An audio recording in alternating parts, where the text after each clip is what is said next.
ქორში მომხდარ ავარიას ქვეითია მსხვერპლად შემთხვევა პაპიდაშვილის ქუჩაზე მოხდა. ქალს ავტომობილი იმ დროს დაეჯახა, როდესაც იმ საავტომობილო გზის გადაკვეთას ცდილობდა, სადაც ზებრა გადასასვლელი არ იყო.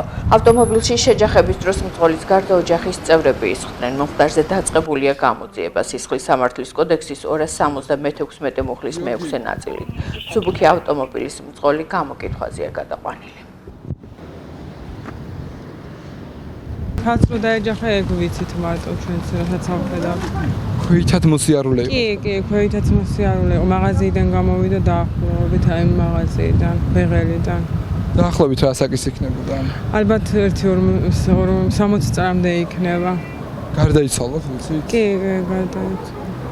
ჩქარა მოძრაობდა მანქანა? არა, მე გარდამენახოს, მე მოვედი. მაღაზიაში ვიყავი, კი გავიგე იქით რო ხმაური ჩოჩქოლი და ეს იყო, მაგრამ გავიგე რომ ავარია მოხდა და არ ვიცი ხა დანარჩენი სხვა და პრობლემური გზა ყველგან არის. სად არ არის პრობლემური გზა? ყველგანაც არის. ჩქარა მოძრაობდა ვიცი? დაეჯახა. ავტომობილი იქით მხარეს იყო, მე არ ვიცი, არ დამინახია, მე აქეთ ვიყავი, ავარია მოხდა იქით და არ ვიცი ხალხის ჩოჩქოლი რო გავიგე, მე გავიგე რომ ეს ამბავი იყო. და სოფელში მივდიოდი. გზაზე გადმოდიოდა ეს ქალბატონი? არ ვიცი, ვერ დავინახეთ როგორ გადმოხდა უცებ, ვერ დავინახეთ ჩუბო. დავით დამანებეთ რა მართლა პარაკისთან.